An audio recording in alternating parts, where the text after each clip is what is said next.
श्री स्वामी समर्थ. आजच्या व्हिडिओमध्ये तुम्हा सर्वांचं खूप खूप स्वागत.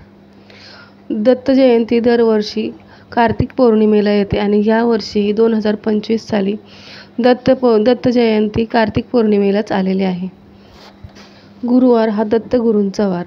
दत्तगुरूंचे नामस्मरण, पूजा, पठण, गुरुचरित्र पारायण हे करण्याचा वार गुरुवार आणि यावर्षी दत्त जयंती गुरुवारीच आलेली आहे. हा योग जो आहे तो 3 वर्षातून एकदा येतो आणि हा योग गुरुवारी दत्त जयंती येणे हा योग अनन्यसाधारण आहे. या दिवसाला खूप महत्त्व आहे.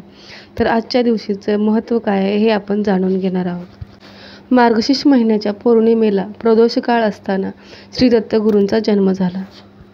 म्हणूनच जिथे जिथे दत्तगुरूंचे मंदिर असते त्या ठिकाणी प्रदोष काळामध्ये दत्तगुरूंचा जन्म सोहळा साजरा करण्यात येतो.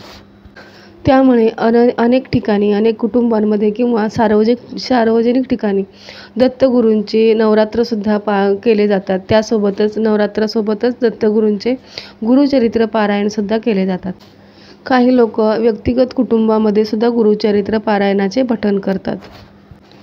दुसऱ्या राज्यांमध्ये म्हणजेच आंध्र प्रदेश, कर्नाटक, तामिळनाडू या ठिकाणी सुद्धा दत्तगुरू जयंती साजरी केली जाते. यावर्षी दत्त जयंती 4 डिसेंबरला म्हणजेच गुरुवारी आलेली आहे. गुरुवारी आल्यामुळे या दिवसाचे खूप महत्त्व आहे. अत्री आणि अनुसया यांचा हा पुत्र ब्रह्मा, विष्णू आणि महेश यांचा अंश आहे हे सगळ्यांनाच माहिती आहे. आणि त्यांच्या त्रिमुखी आणि 6 भुजा असलेल्या सगुण रूपाची मूर्ती लोकांमध्ये, सर्वसामान्यांमध्ये अतिशय प्रिय आहे. गुरुचरित्र पारायण करताना मग ते सार्वजनिक असो किंवा कौटुंबिक असतो, दत्तगुरूच्या प्रतिमेला आणि त्यांच्या पादुकांना खूप महत्त्व दिले जाते.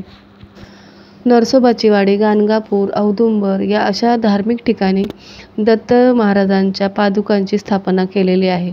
दत्त महाराजांची मूर्ती ही ध्यानसाधनेसाठी खूप शुभ मानली जाते किंवा ध्यानसाधना जर दत्त महाराजांच्या मूर्तीला समोर ठेवून ध्यानसाधना केली तर ती लवकर सिद्ध होते असंही मानलं जातं. खूप लोकांनी म्हणजे आपण सर्वसामान्य लोकांनी दत्तगुरूंना गुरु मानले असले तरी स्वतः दत्तगुरूंनी 24 गुरु केले होते असं मानलं जातं. दत्त नवरात्रीपासूनच गुरुचरित्र पारायण करायला सुरुवात झालेली असते. ज्यांना काही जमत नसेल त्यांनी दत्तगुरू नामाचा जप जमेल त्यावेळी करायला हवा किंवा केला पाहिजे. ज्यांनी गुरु केला असेल किंवा गुरु मानला असेल तर गुरुचे दर्शन घेऊन गुरुचा आशीर्वाद घ्यावा. प्रदोष काळामध्ये दत्तगुरूंचे नामस्मरण केल्याचा अधिक फायदा होतो. या दिवसामध्ये जेवढे जमेल आपल्या परिस्थितीनुसार दान केले तर अतिउत्तम. परिस्थितीनुसार किमान 1 फळ तरी भुकेलेला द्यावे. दत्तगुरुचरित्राचे पारायण किंवा त्याचे स्तोत्र मोबाईलवरती घरामध्ये लावावे. त्याने घरामध्ये सकारात्मकतेची ऊर्जा निर्माण होते. जमलेल्या लोकांना बत्तासे आणि फुटाणे, खडीसाखर फुटाणे हा प्रसाद द्यावा. दत्ताचे वास्तव्य औदुंबराच्या तळी असते असे पूर्वापार आलेली समज आहे किंवा श्रद्धा आहे. तर या दिवशीच नाही तर रोज औदुंबराच्या झाडाची पूजा करावी. गुरुवारच्या दिवशी औदुंबराला पाणी घालावे आणि दत्त जयंतीच्या दिवशी तर औदुंबराची पूजा जरूर करावी. जर दत्तगुरुचरित्राचे पारायण करायला जमत नसेल तर दत्तगुरूंचे पहिले अवतार श्रीपाद श्री वल्लभ यांचे गुरुचरित्र त्यांचे चरित्राचे पठण करावे. त्यासोबतच दत्तगुरूंचे अवतार मानले जाणारे श्री स्वामी समर्थ यांचे गुरुलीलामृत आणि गुरुसारामृत यांचे सुद्धा पठण तुम्ही घरामध्ये करू शकता.